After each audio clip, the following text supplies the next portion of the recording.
What's up, guys? Noelle here with my weekly advice column, and this week we are going to talk about how perception, mindful listening, and self-disclosure impact relationships. This week's letter reads, Dear Noelle, I've been talking to a guy from work for about 2 weeks now. He's great. He's really almost too good to be true. He's funny, thoughtful, and does what he says he's going to do. However, most of our relationship has taken place via text. These text messages are fun and flirty, but we've also shared some pretty intimate details about life events. He is also evasive when I try to make plans with him to meet face to face. I can tell that he likes me because he initiates text messages and has told me that he does, but I'm wondering why he is so evasive about meeting face to face. I really like this guy and don't want to seem like a crazy girl, but at the same time, I don't want to play games or waste my time with something that's going nowhere. To make matters even more complicated, we work for the same organization but in different buildings, and he outranks me on an organizational chart. He is in no way my supervisor, but I still worry. Should I call it quits and be direct and tell him I don't want to text anymore? Sincerely, going crazy. Alright, so to start off, John Stewart, in his book, Bridges Not Walls, a book about interpersonal communication, talks about how perception, mindful listening, and self-disclosure can impact interpersonal communication. So when we perceive, we select, organize, and infer. When we select, we, at some level of consciousness, choose which cues to pay attention to.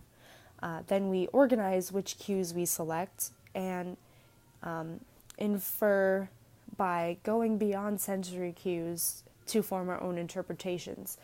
We can see in the letter that the reader is doing these three things by picking and choosing parts of the relationship where she can infer that he likes her from these,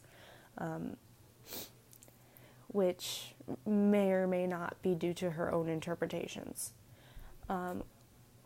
He also talks about self-disclosure, which is revealing to another person how you perceive and are reacting to the present situation and giving information about yourself and your past that is relevant to an understanding of your perceptions and reactions to the present.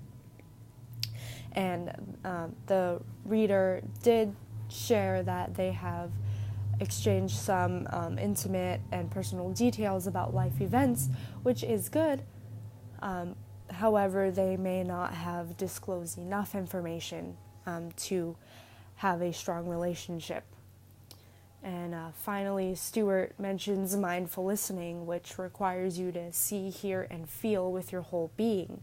And since they have never met face-to-face, this step may be more difficult because she cannot interpret his voice or body language, and so on.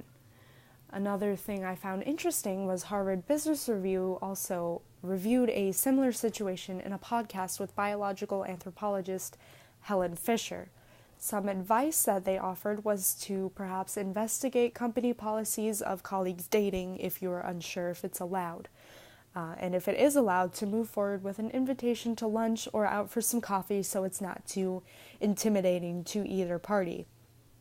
I advise for right now that the relationship stay semi-professional since they are unsure of where the relationship is at right now. And we see how being aware of how we perceive situations through selecting, organizing, and inferring can be very helpful in relationships. Being able to listen mindfully and self-disclose information can also help move the relationship forward. I advise to my reader to use more self-disclosure to improve the relationship and discuss whether or not they are on the same terms. It's also important that he discloses information to her and that she is able to listen to what he is saying in order to share a relationship together. So that's it for this week, and thank you for listening.